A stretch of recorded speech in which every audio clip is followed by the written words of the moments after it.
दूसरा बेर गंगा भवन के महारानी बनल खातिर आपके बहुत बहुत बधाई। आशा बा कि महारानी के मिले वाला सुख सुविधा के आप आनंद उठा रहल बानी।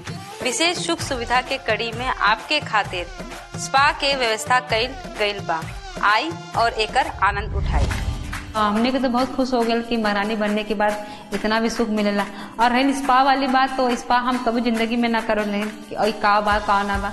जब हम वो जगह पहुंचल गए तैयार होके, तो एकदम बहुत अच्छा ही, मतलब चकाचौंध, आंखें एकदम चकचकिया जाए, एकदम ऐसे ही माहौल रहल। सामने मैम रहल, वो हमनी के नमस्कार कहनी, हमने उनसे नमस्कार कहनी, तो वो हमसे कहने कि आइए आप आगे। तो एक असिस्टेंट निकल के बाहर आईनी, तो हमके अंदर लेके गईनी। तो सबसे पहले वो हमारा फुट मसाज कहनी।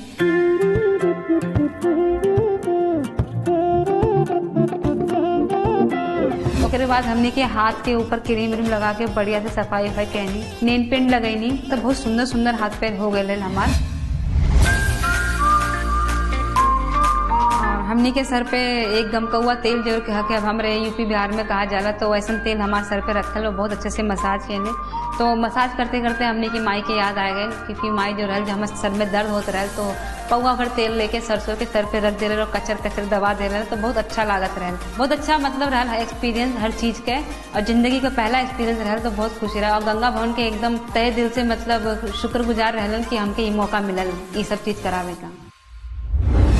नमस्कार, प्रणाम, अस्सलाम वालेकुम। हम आप सब के आपन, आपके प्यारा, आपके दुलारा, इस कार्यक्रम के होस्ट और आप सबके दोस्त प्रदीप पांडे चिंटू, और स्वागत कर रहा बानी आप सबके भोजपुरी टेलीविजन इतिहास के सबसे बड़ा, सबसे भव्य, सबसे अद्भुत रियलिटी शो जौना के नाम है जी गंगा प्रेजेंट्स में साहब नंबर 1 चलनी के चालल बबनी। और जैसा कि हमनी के दूसरा चरण चल रहा बा खानदानी बबनी के, यही से बबनी लोगन के पर के खातिर कुछ घर परिवार के लोग आ रहा बाड़न।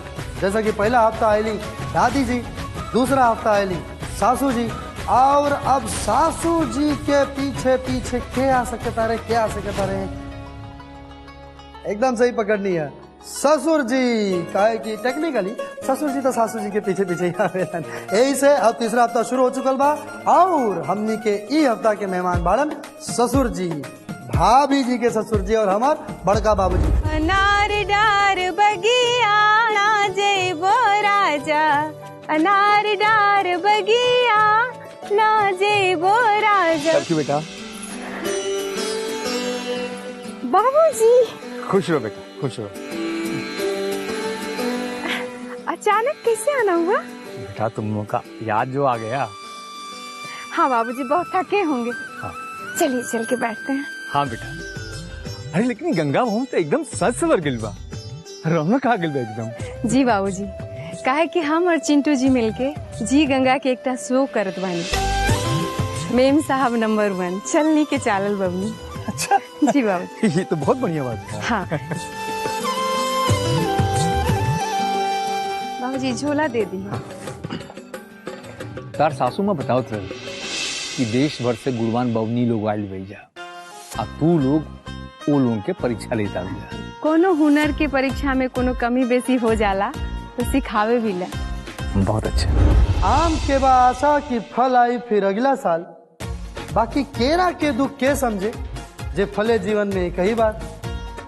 केरा के पौधा जे तरीके से जीवन में एक ही बार फलेला, वही तरीके से जीवन में शादी ब्याह भी एक बार होला। यही कारण घर के बड़ बुजुर्गन के मन में एक ही सवाल रहेला कि आए वाला पतोहिया कैसन होई, आए वाला पीढ़ी के आधार कैसन होई, लइकन में संस्कार और ज्ञान के विकास कैसे हुई, परिवार में आपसी तालमेल और प्रेम भाव कैसे हुई। ये सब जिम्मेदारी खाली बेटा के ना, पतोह के भी होला। ये सब गुण के परखे खातिर गंगा भवन में आ रहल बाड़न हमार बड़का बाबूजी, यानी के भाभी जी के ससुर जी, हमने के साथ इस सप्ताह सुनो ससुर जी में। आई बबनी लोगन के पास भेजल जाओ संदेश और उनका के बुलावल जाओ नया हफ्ता के नया मेहमान से मिलावे खातिर। संदेश आयल बा, आओ लोग सब। आप सब बबुनी के गंगा भवन में 7वां सप्ताह में स्वागत बा। ये कार्यक्रम के सफलता पूर्वक आधा यात्रा पूरा कैला खातिर आप सबके बधाई, धन्यवाद। आशा बा कि माधुरी जी के नया महारानी बनला के बाद आप सबके बीच तालमेल और साथ ही साथ मन में ये उत्सुकता भी हुई कि गंगा भवन में नया अतिथि के आए वाला बा। नया अतिथि से आप सबके प्रेम के साथ साथ जीवन में आगे बढ़े खातिर मार्गदर्शन भी मिली। तो जल्दी से जल्दी खेल क्षेत्र में आप सब बबुनी आ जाए और जान जाए कि नया अतिथि के बा। ससुर जी तैसन अंदाजा रहे कि कोई बड़ बुजुर्ग ही रहियन जे अच्छे से घर गृहस्थी के बारे में समझाइयन का चलेला ना चलेला। ऐसा तो नहीं के नु कहे कि चिंटू सर कहने की ससुरा बड़ा सतावेला उनकर फिल्म आवता तो ऐसा कुछ ट्विस्ट लेके तो ना आई नु। नया मेहमान आवे वाला है तो सब एक्साइटेड रहे कि अब के आए वाला है के आए वाला है। तब और माधुरी दीदी क्या हाल है? बढ़िया हाल बा, अपन बताई। हाँ नहीं यहाँ खड़े हो ना। हाँ से हमें हंसली मिलल बात तब से मधु हमसे का कहते हैं कि हे माधु दीदी हमके जरूर अपन पार्टनर बनाइयो, अपन जोड़ीदार बनाइयो। वहाँ ज्योति का ठाकुर कहते हैं कि हमें बनाइयो। मैं का करी, एकदम कंफ्यूज बा कि हम का करी का ना करी। स्ट्रॉन्ग ही कैंडिडेट चुनिए काहे कि कमजोर पड़ल भी बहुत मुश्किल हो जाला। हंसली भी काम ना आएलो। वो हम 3 बार बॉटम में आ चुके, हम समझ गए कि मतलब कमजोर कैंडिडेट के चुनने के का होला, हमके पता हो गई। जब हम खेल क्षेत्र में पहुंचे तो वहाँ पे चिंटू जी भाभी जी थे और ठेला भी था। ठेले के ऊपर बहुत सारा सामान भी रखा हुआ था लेकिन वो सामान ढका हुआ था तो पता नहीं था कि क्या सामान है। बस ये समझ आ गया था कि हाँ कोई चुनौती होने वाली है। प्रणाम सर। प्रणाम प्रणाम प्रणाम, बहुत बहुत स्वागत बा आप लोग के चुनौती क्षेत्र में। क्या हाल चाल बा आप लोग के? एकदम बढ़िया सर। बढ़िया जी सर। सब के ओके? हाँ सर। क्या आप सबके पता भाई गंगा भवन में नया मेहमान क्या आ रहल बाड़न? ना केहू के अंदाजा? हो सकेला कि मतलब ससुर जी। एगो बात हम बता दी कि ससुर जी और पिता एक ही समान होले, लेकिन पिता के भाव प्रेम से उमड़ेला चूंकि वो जन्मदाता बाड़े, लेकिन ससुर जी के भाव प्रेम से ना आपके आपन संस्कारन से उमड़ेला। यानी कि आप वो घर परिवार के आपके संभाले के काबिलियत, उनके मान प्रतिष्ठा समाज में आप कैसन स्थापित कर रहल बानी, उनके घर परिवार के आपसी तालमेल कितना खूबसूरत तरीके से बना के रखतानी, ई भाव से ससुर जी आपके पिताजी जैसन भाव तब उमड़ेला। हुए परखे खातिर आ रहल बाड़ी हफ्ता ससुर जी और गंगा भवन के अपना मेहनत से जे खड़ा कैले बानी वो बाड़े हमर बड़का बाबूजी यानी कि हमर भाभी जी के ससुर जी। बाकी आगे बढ़े से पहले जौन कार्य ये हफ्ता होके वाला बा, चाहे आज के खेल हो या काल के चुनौती या आगे जौन भी एकर परिणाम हुई, वो आप सबके ओमे जोड़ी बनावे के बाद। चिंटू जी जोड़ी बनाने की बात कर रहे हैं फिर से? हाँ ये बात हमको तनिको अच्छा नहीं लगता। देखते नहीं हैं कि हर सप्ताह अपने मन से सब जोड़ियां बना लेती है और सक्सेसफुल नहीं होता है। सक्सेसफुल मतलब सक्सेस सफल ना होली। हाँ सफल ना होली। हाँ ये बात तो बा भाभी जी, तो हम तो बानी ना भाभी आपके गंगा भवन के और खास तौर पर बबनी लोगन खातिर solution Pandey. Solution solution solution solution solution solution. हाँ सॉल्यूशन एगो काम कर जाए भाभी जी। आज अभी बात ना हमनी मनुष्यन के हाथ में ना रहल है। मनुष्यों के हाथ में मतलब अब ये बात हमनी के हाथ में ना रहल है। परेशानी जोन बा ना, जैसा कि हम सब लोग आमतौर पर करे नहीं जा कि अपन परेशानी हमनी के भगवान के हवाले छोड़ देवी नहीं, तो आज हम ये परेशानी और एक सोल्यूशन की जिम्मेदारी हम भगवान के हवाले छोड़ देता नहीं। हे प्रभु ये बबनी लोगन के जोड़ी बनाई और ये लोग के आगे बढ़ाई और आप हमारा हाथ में इनका सोल्यूशन भेज दी भेजी। हाँ देखिए आप भगवान जी हमारे तुरंत सुन ले वाले एकदम झट से। का लोग आप सबके का दिखा रहा भाई चीट इन्हें बा आपके ई हफ्ता के तकदीर के जोड़ीदार बम सर फैसला, और ये फैसला लेवे खातिर सबसे पहले केकरा के बुलाओ जाओ। देखिए भाई गंगा भवन के नियम बा कि सर्वप्रथम अधिकार होला ये गंगा भवन के महारानी के, यानी के पहला हक बात भाई वो तो माधुरी जी के पास। माधुरी जी आ जाए भाभी जी के पास और अपन जोड़ीदार चुन ली। क्या को लेना है? भगवान के नाम ले ली। चलिए। हाँ।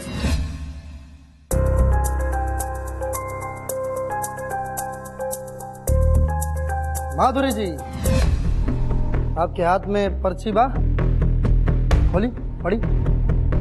भगवान के नाम लेके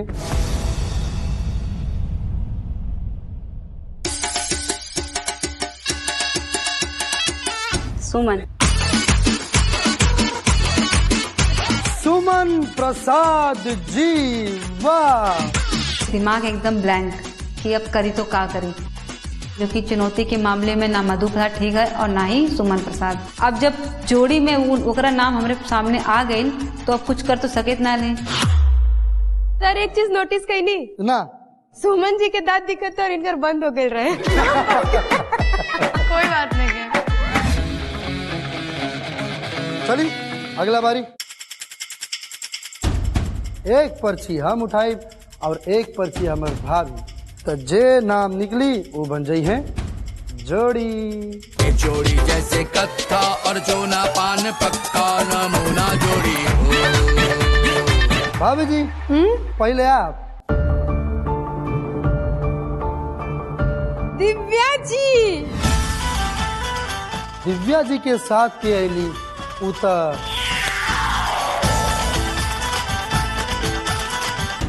बिल्कुल ही उम्मीद ना रहल है नाम के प्रिया सिंह जी।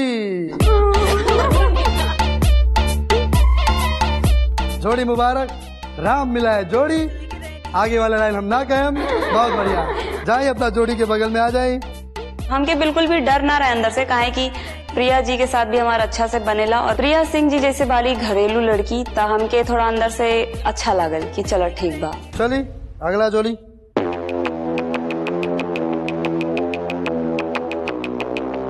हाय हाय, गाय भाभी जी जल्दी से दिखाई। दिखा दी। हाँ देखिए हमारे सरसों के फूल। सरसों के फूल। मधु प्रसाद जी।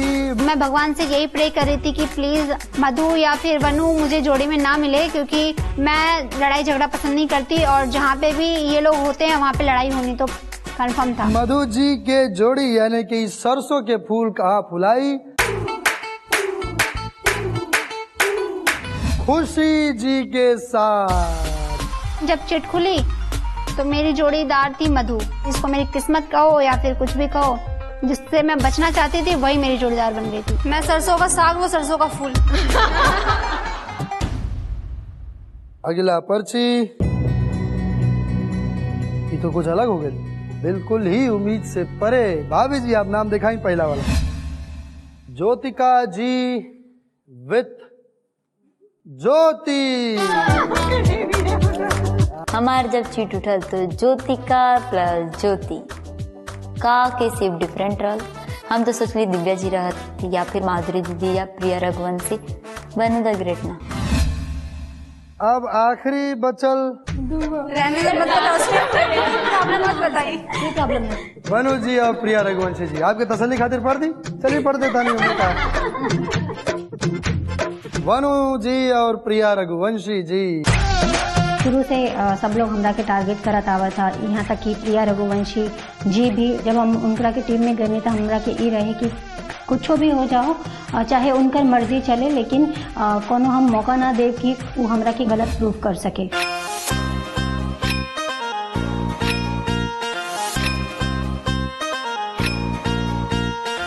हाँ भी क्या करिए ये लोग, ससुर जी के कैसे खुश करी हैं। हम तो ये काम कि भाई हमारे ससुर जी के लिए जो जो काम मिली बढ़िया से करे का, बहुत साफ सुथरा से, कहा कि बहुत विचार के सौम्य बारन। भाभी जी कार रख दी लोग के सामने।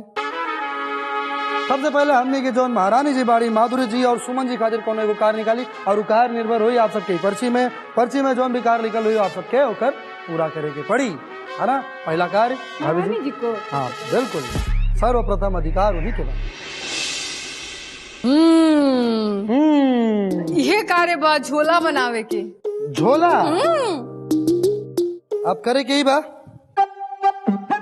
जोड़ी में से एगो बबनी बैठी है एक तरफ, एगो बबनी बैठी है एक तरफ झोला के, और झोला के दोनों तरफ से डिजाइन बनाई है। तो डिजाइन और वो झोला के रूप ससुर जी की पसंद आवे के चाहिए। आगे भाभी जी दूसरा जोड़ी खातिर, दूसरा जोड़ी बाड़ी हमनी के वनु जी और प्रिया रघुवंशी जी। अरे वाह, इनकरा के तो शॉल बनावे के बा। शॉल देखिए, जौन की हम बात करते रहनी मान प्रतिष्ठा के, तो ससुर जी के सबसे ज्यादा जो मान प्रतिष्ठित चीज होला वो होला शॉल। आधा तरफ प्रिया रघुवंशी जी, आधा तरफ वानु जी, है ना, आपसी तालमेल के साथ। अगला जोड़ी ज्योतिका जी ज्योति जी खातिर। अरे बाप रे, बहुत बढ़िया चीज है, हमारा फेवरेट का ग्रीटिंग कार्ड। ग्रीटिंग कार्ड में आपके आपन भाव जो ना ससुराल में आप सब जाए तो आपके का भाव होके के चाहिए अपना ससुर जी खातिर, वो भाव के व्यक्त करे के बाद वो ग्रीटिंग कार्ड में। अगला कार्य जौन जोड़ी खातिर बा वो बाड़ी दिव्या साहू जी और प्रिया सिंह जी। कार्य दिखा दें कार्य। अरे बाप रे, का जुतियां बनाना है।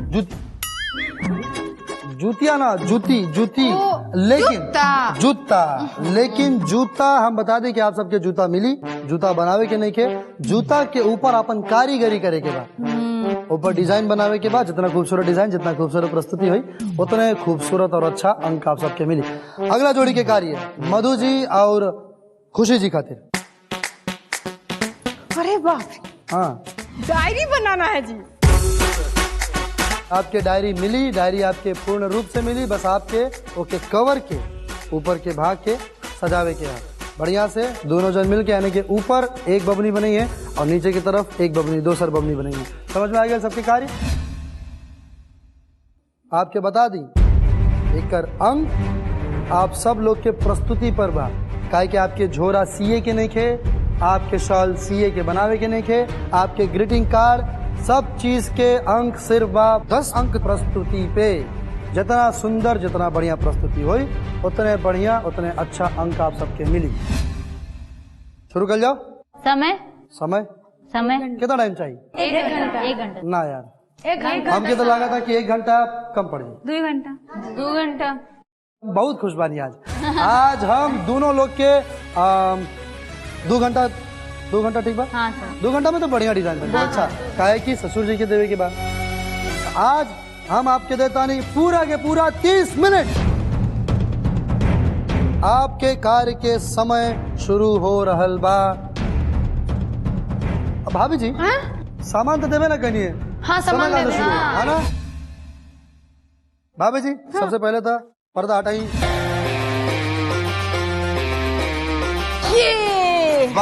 चाबी के दुकान।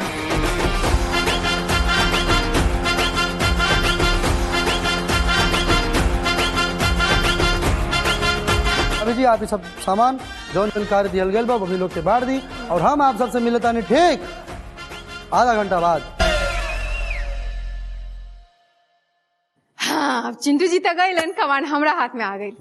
ता अब हम बोला तानी जो जोड़ी पहला जोड़ी बाड़ी आई, हम सबके जो सामग्री रहल उससे रिलेटेड बनावे के, तो वो सब हमका दिए गया। बट गई रघुआ साहब जी। अब राउर समय शुरू होत बा। अब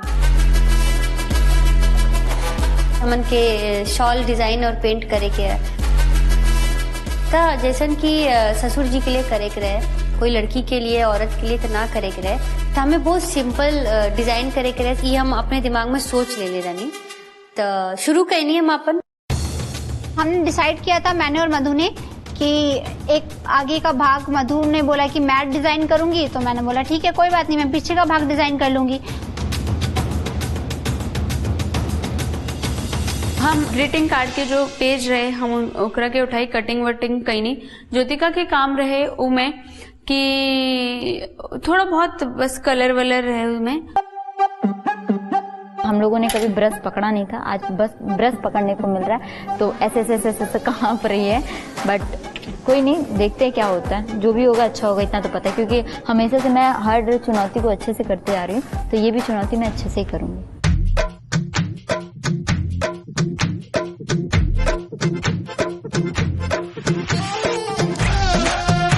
हमने के मिलल बा जूती बनावे खातिर, हमरा के और प्रिया जी के हमने के जोड़ी बनल बा आज पहली बार जब से आयल बानी जा।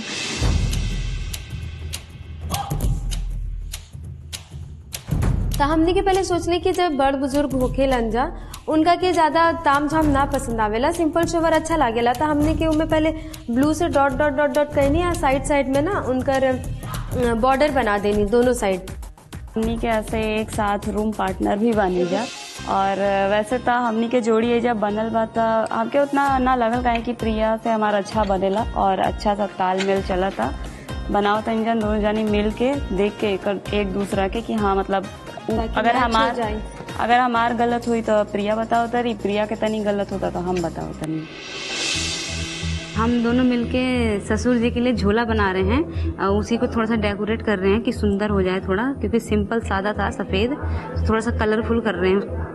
और हमें नहीं लागत रहे कि इनके पेंटिंग आवत है, मगर बढ़िया काम करत हैं। तो ना इसके अंदर भी कलर कर दे, टाइम मिले तो पहले पीछे। हाँ, फिर उसके बाद डेकोरेशन होगा, दोनों साथ में देखेंगे। हाँ, हम तो पहले से चाहते रहे कि माधुरी जी के साथ हम आए, और पता नहीं कि भगवान सुन ले, भगवान हमारे मन के प्रार्थना सुन लेना, और हम माधुरी जी के साथ बने, और हमारा इनके साथ काम करके बहुत अच्छा लगा।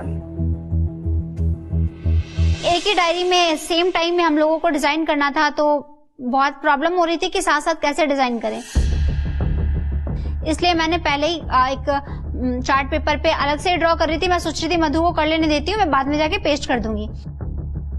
हम और प्रिया रघुवंशी दी मिलके बना रहल बानी, और काहे से कि ये पेंटिंग वगैरह हम बहुत मतलब ना के बराबर कैले हैं, और उनकरा के ज़्यादा नॉलेज बा, तो वो हमरा के बतावत हैं कि ऐसे ऐसे करा, और हम उनकरा के हिसाब से कर रहल बानी।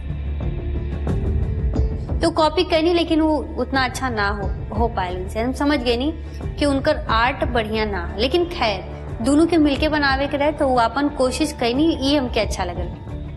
लेकिन जहाँ हमके ना अच्छा लगत रहे वहाँ पे हम ओके सुधारत रही।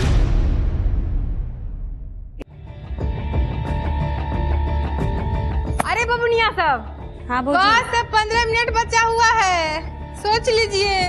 बाप रे, हमारे ससुर जी के लिए ग्रीटिंग कार्ड है, तो लगता है ब्याह के लिए नहीं छपता है कार्ड, तो याद रखिएगा ससुर जी के लिए। ये जूता हो रहा है कि पेंटिंग कर देंगे, सजाओ तनी, सजावा तनी, याद रहे हमारे ससुर जी खातिर बा। ये टेबल क्लॉथ बन रहा है जी। टेबल क्लॉथ कहाँ मिला था बनाने के लिए? ससुर जी के झोला बना था भौजी। ससुर जी के झोला? ये फेनू कुर्तिये नियन ना करे बबनी, ये तो हमको पंखा सब दिखाई दे रहा है इसमें। कि हमारे ससुर जी के तनिको एने ओने कुछ पसंद नहीं खेवा। हो गई पूरा? ना अभी ना भइल। ठीक बात है, समय के ध्यान रख के एकदम मन से बहुत बढ़िया से बनाई। हाँ, हम फेनू आवता नहीं। ठीक बा, ठीक बा।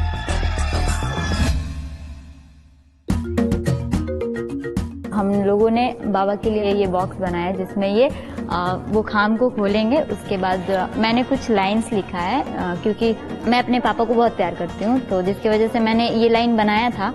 तो आज शायद ये खास चीज़ वो बाबा के लिए बन रही है, तो शायद मैं अच्छा सोचूंगी कि उनको अच्छा लगे। ये कार्ड जैसी भी बने, बट मेरी जो बातें उनके दिल तक पहुँचे, मैं ये चाहती हूँ।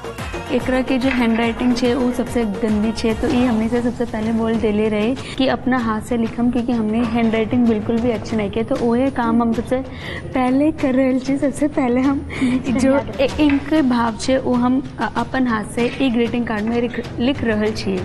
कमी तो आके बता देले बनी, बट ई थोड़ी बोलले बनी कि तू पूरा जग के हल्ला करा कि हमारे में ई कमी बा। एकरा से सिर्फ एक ही बात के पता चलेला कि तू अपन जोड़ी के नीचे गिराओ तरह, कहीं ना कहीं वहाँ पे बॉन्डिंग भी बहुत खराब होला। तो हम जहाँ तक काम कि हम कभी भी ऐसा जोड़ी के ना बनाए जहाँ पे आपके वो नीचे गिरावे। स्केच कलर ठीक से काम ना कर रहल बा, एक खातिर हम पेपर के यूज करके ओके ऊपर डिजाइन बनावा तानी। टाइम सिर्फ 30 मिनट मिलल बा और आधा टाइम तो ऐसे ही निकल गईल बा। तो अब जल्दी से डायरी कंप्लीट करे के बाद तो हम जल्दी जल्दी अपना डायरी कंप्लीट करत तानी। सुमन बहुत प्रयास करेली, वो जिस तरह से वो कहत रहे कि हम अच्छा से पेंटिंग वेंटिंग कर ले तो वो दिख रहा था उनमें। कहाँ तक भेल बनू आपका? मैं तो दीदी आपको देख देख के बना रही थी। दीदी प्रिया बुला प्रिया दी, मैं हमेशा प्रिया दी बोलती हूँ। तो आपको देख के बना रही हूँ क्योंकि डिजाइन एक जैसा रहेगा तो ज्यादा अच्छा है। हाँ ये बात है ना। आदमी और औरत में बहुत ही अंतर हो रहा है कि उनकर जूती अलग और आदमी की जूती अलग होला। आधा तैयार हो गई बा, टाइम बहुत कम बचल बा, ता देखा कितना बस थोड़ा सा बा और डिजाइन करे के बा, बाकी कंप्लीट है बा पूरा। ससुर जी के लिए हम डायरी सजावत नहीं उनके लिए और कोशिश करती हैं अच्छा बने। और हम बीच में ओम दिले बानी कि डायरी कैलेंडर में हर जगह भगवान का फोटो रहेला या कुछ लिखल रहेला, गणेश भगवान का फोटो रहेला। बहुत कम टाइम बचल बा, डायरी भी कंप्लीट करना बा और हम काम में लागल बने, चाहते नहीं हम काम में टाइम से पहले कंप्लीट हो जाए। मधु का डेकोरेशन भी पता नहीं क्या वो पंखा सा बना के उसके ऊपर चिपका रही थी, मुझे नहीं समझ आ रहा था, लेकिन अब जो किस्मत में था वही होना था। चुनौती जैसे जैसे पूरी कर तो ली थी लेकिन हमारे बीच में कोई भी तालमेल नहीं था। देख के लगता किसी का बॉन्डिंग अच्छा बा, सब अच्छा करते रही सुन और करके देख के हम अपसेट भी लागत कि हमारा अच्छा काश हमारा कोई एक बदले कोई और लड़की मिल जाए तो हमारा सपोर्ट करी, हम ओका सपोर्ट करते, हम सपोर्ट करके तैयारी है नहीं मगर खुशी में सपोर्ट ना कर लिया तो हम करके बुरा भी फील भेल कि नंबर हमारा अंक कम मिली। तो ये बात का थोड़ा अंदर से अपसेट रहनी है बाकी लोग से हमने थोड़ा खराब रहा। सुनी सुनी सुनी सुनी बबनी साहब, अब समय समाप्त हो रहल बा, तो हमार उल्टा गिनती शुरू हो गई बा। 10, 9, 8, 7, 6, 5, 4, 3, 2, 1। बबनिया साहब हाथ खड़ा करी। तो अब रउआ सब जौन जेकर जोड़ी बारी अपन अपन उपहार लेके हमारे ससुर जी के सामने जाए के बा। हाँ आप तो देखे कि ई परी कि राउर उपहार से हमारे ससुर जी कितना खुश होत बारे, वही के हिसाब से वो अंक दी है। बाकी ना ठीक है ना? ठीक बा। हम सबके जोड़ी में ही जेकरे जेके जोड़ी बा वही जोड़ी के साथ हम सबके बाबूजी से मिले के जावे के।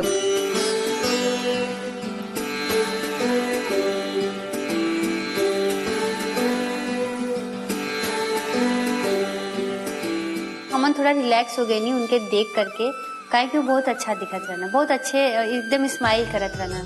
सास जी की तरह ना रहना, वो जितना सास जी हमन के एकदम कठोर सास जी रहनी वैसे ससुर जी बिल्कुल ना रहे। अच्छा रउआ ई का लेके आइल बनी गिफ्ट है? ई रउआ खातिर झोला बनाले कि झोला में किताब, चश्मा, अपन पोथली दोनों मिल के प्यार से बनने जा रहा खातिर छोटा सा भेंट। बहुत सुंदर भाई। जब हम लोगों के उनकी गिफ्ट देवे के रहल तो अंदर से बहुत नर्वस रही। मेरे प्यारे बाबा जी बहुत अच्छा। चंदा ने पूछा तारों से, तारों ने पूछा हजारों से, सबसे प्यारा कौन है? बाबा मेरे, बाबा मेरे। क्या बात है, बहुत अच्छा। काहे कि हम लोग कभी भी मतलब बुजुर्ग से बातचीत ना करी, काहे कि हमारे बचपन में ही मतलब दादाजी गुजर गलन, तो हम लोगों के हमेशा से ही रहेला कि काश हम लोगों के वो प्यार मिलत जे दादा दादी से हम लोगों के मिले के चाहिए। दूसरे पेज पे है बाबा आप कितने अच्छे हैं, खुश नसीब हैं हम, आपके बच्चे हैं। वाह, दिल खुश कर दिया। बाबूजी हो, ससुर जी हो, हम तो हर रूप में सभी के देखिला। अगर वो दादाजी बड़न तो बाबूजी भी बड़न, नाना जी भी बड़न, तो हमार सब भाव ओकरे में रहला। सॉल पे बहुत खूबसूरत बा, लेकिन एक बनौले के पीछे का सोच रहे आपके? तो जैसन कि हमन के सॉल का रंग रहे वही के हिसाब से ज्यादा डिजाइनिंग, ज्यादा चटक मटक ना करत, हल्का सा डिजाइन के साथ हमनी बनावल गए। बहुत बहुत धन्यवाद बेटा। ई सॉल लेनी है, इस सॉल बहुत अच्छा बा, हमके बहुत पसंद आई। हाँ, एक खातिर बहुत बहुत धन्यवाद। जूता बहुत ही खूबसूरत है और खास करके इस जूते पर जो डिजाइन बनाया है आप लोगों ने, ये जो दोनों का प्रयास है बहुत ही सराहनीय बा। बाबूजी के काफी पसंद आई और कहलन कि बहुत नीक बा, बहुत सुंदर बा। का गिफ्ट लेल बनी? डायरी बाबा। का सोच रहे जब डायरी बनौनी था? डायरी जब बना रहे थे तो सोचा था अच्छे से डेकोरेट करेंगे ताकि आपको अच्छा लगे। और इन्होंने आगे ओम का डिजाइन भी बनाया था क्योंकि ओम शुभ माना जाता है, इसलिए। आपकी डायरी हमके बहुत अच्छा लगल, बहुत अच्छा प्रयास बा आप दोनों के। वो तो बाबूजी का स्वभाव बहुत ही सौम्य था, बहुत ही शांत स्वभाव के थे, इसलिए बाबूजी ने बोला कि हाँ अच्छा है। अगर उनकी जगह सासू माँ होती जो कि अच्छी चीज को भी बुरा बोल रही थी तो मधु की क्या हाल होती थी वो तो आप सब भी जानते ही हो। आपने देखा ही था कि सासू माँ कैसी थी। अपने परिवार में ऐसा कौन चीज बा जो उनके कमी महसूस करनी रहा, वो चीज अपने ससुराल में पावल चाहेनी? हमार दादाजी के हम बहुत मानत रहने और हम दादाजी दुनिया में नहीं खान। हमार जो भी ससुर हुई है ना ओकरा हम बहुत मानम। हम वो चीज वहाँ जगह पूरा करना चाहता है। जो भी सास ससुर हुई ना हम अपन पलकों में बिठा कर रखम दोनों के। बहुत अच्छा विचार बनते।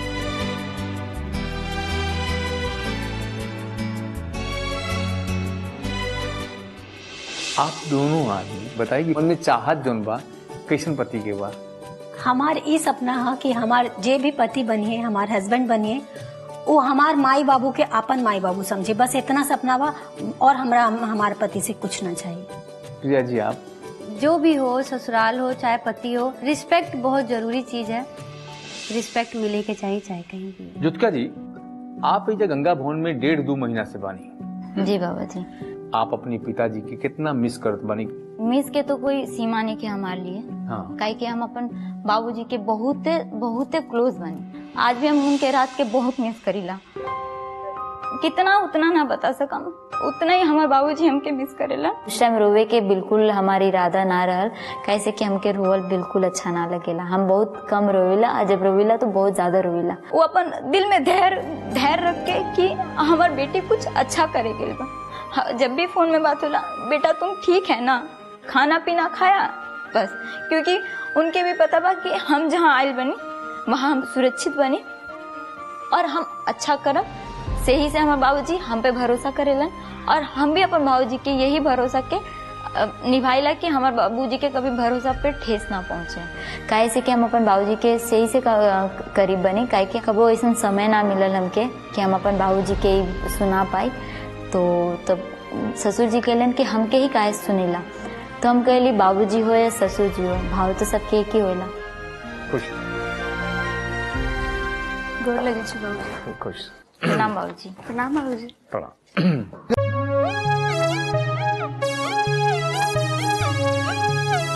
आ गेली हमार सब बबुनिया सब। हाँ भी। अरे आई चिंटू जी। आई बाबूजी। प्रणाम बाबूजी। बड़का बाबूजी कैसा लागल बबनी लोगन से मिलके? बबनी लोग से मिलके बहुत अच्छा लगल। देश के विभिन्न भाग से बबनी जो आयल बा वो बहुत समझदार बा। बड़का बाबूजी कैसन लागल आज के जो भेंट बबनी लोग बनौले बाड़ी आपके खातिर, ये सब कैसन लगा था आपके? भेंट कुछ बहुत अच्छा लगल, कुछ अच्छा लगल। बबनी लोग कैसन बानी आप सब? बहुत अच्छा। टेंशन में बानी सर। तो आज हम इस प्रेशर आपके कम कर देता नहीं। प्रेशर कम कैसे हुई? आप सब लोग कार्य करेनी, खेल खेलेनी, चुनौती करेनी, फिर ओकरा बाद अपना आपके तैयार करेनी, ठुमका लगाए लोग खातिर बड़ा काम करेनी आप लोग, बहुत अच्छा। और ओकरा खातिर आपके अंक मिलेला, और भी आखिर में। तो आप सब लोग कंफ्यूजन में रहने की हमके सोमवार के अंका मिलल हुई, मंगलवार के अंका मिलल हुई, फिर अब ओकर कुल मिला के अब हमके गुरुवार के का करे के बाद। तो हम एक काम करते नहीं, हम आपके ये परेशानी के थोड़ा सा हल कर देता नहीं। आज आपके हम अंक बता देता नहीं। बबनी लोग कैसन लागल? बहुत डर लगा था। डर? अरे मेम साहब नंबर 1 है। चलनी के चालल बबनी, ये में चलनी से चालल जा रहल बा। यहाँ कभी भी कुछ भी चलनी से गिर सकेला और कभी भी कुछ भी चलनी के ऊपर रुक सकेला। ई ऊपर वाला भाग के बनोले बा मधु जी, और पीछे वाला फूलदान। सुनी ना चिंटू जी। हाँ। ओम कैसन बन गए मधु प्रसाद के इतना समय न मिलल कि ओम शब्द के अच्छे से कैसे लिखल जाला, ओके वो खेल में ले गए। तो जब ये सब देख के खुशी के एकदम मतलब चेहरे का जो रंग लाना वो गम में बदल गए, क्योंकि उनके मालूम पड़ गया कि इनमें हम सबके अंक अच्छे ना मिलल बा। बाबूजी, हाँ हाँ, ई डायरी के प्रस्तुति के 10 में से कितना अंक देम हमरा कान में बताएं। हाँ, मतलब खुशी जी और मधु जी, बाबूजी आपके 10 में से पूरा के पूरा 5 मार्क देने बाड़े। खुशी का चेहरा देख के हमके लागत रहे कि जैसे वो खुशी खुशी रहत रहे ना 4.5 डिम्पल दिखा के, वो दिन होकर खुशी से एकदम जो चेहरा रहे ना वो गम में बदल गया है, क्योंकि ओकरा मालूम पड़ गया कि अगर अब की बार कोनो चुनौती हुई और ये हमारे संग हुई ना तो हम बॉटम में पक्का जाए। आप इनकर ग्रीटिंग कार्ड के कितना अंक देंगे? काहे कि आपके 10 में से 7 अंक मिलल बा। बाबूजी बताएं कि ई ज्योति के कितना अंक मिल रहा बा?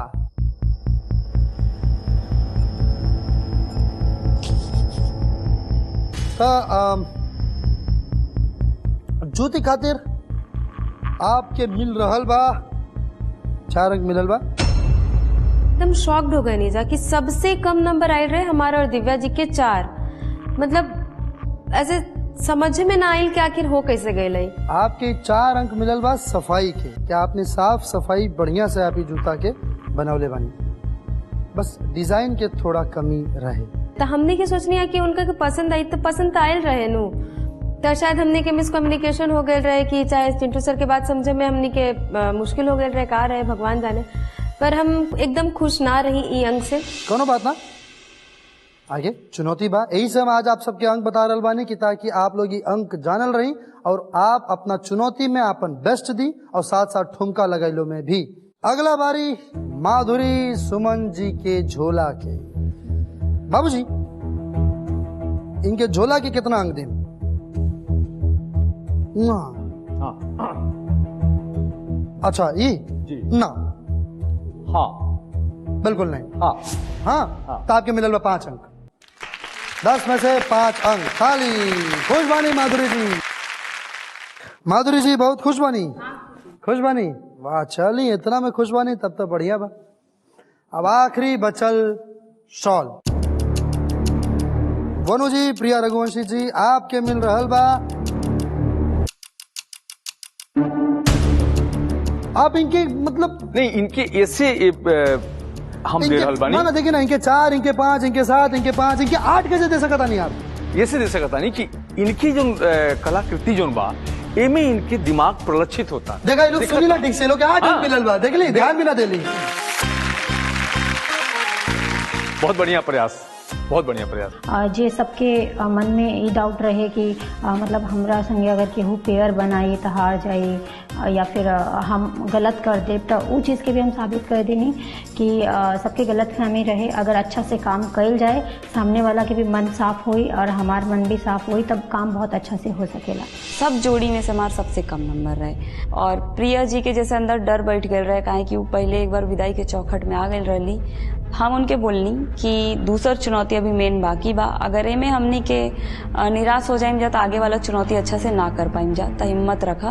बाकी भाभी आप तो भूल जाता नहीं बार बार।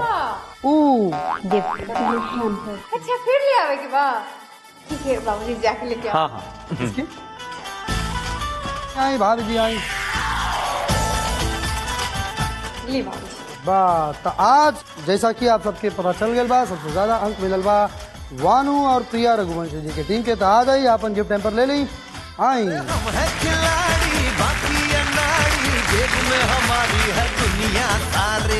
हाँ, बहुत बहुत बधाई, ताली,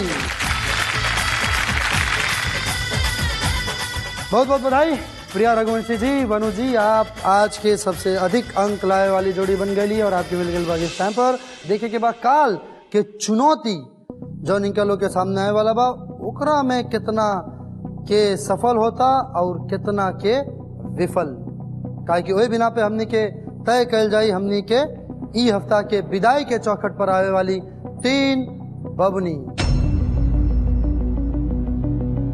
आज रहे दूसरा चरण खानदानी बबनी के तीसरा सप्ताह। सुनो ससुर जी के पहला दिन। बाकी काल आप सबसे चुनौती में मिलल जाई जौना के नाम तो हम काले बताए और चुनौती भी आप सबके सामने काले रखे तो तैयार हो गया हर रूप से।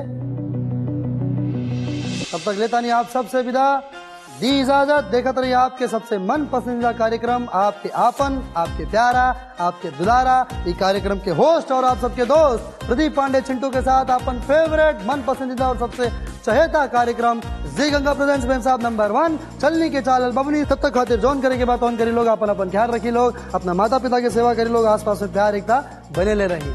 लव यू ऑल, शुभ रात्रि।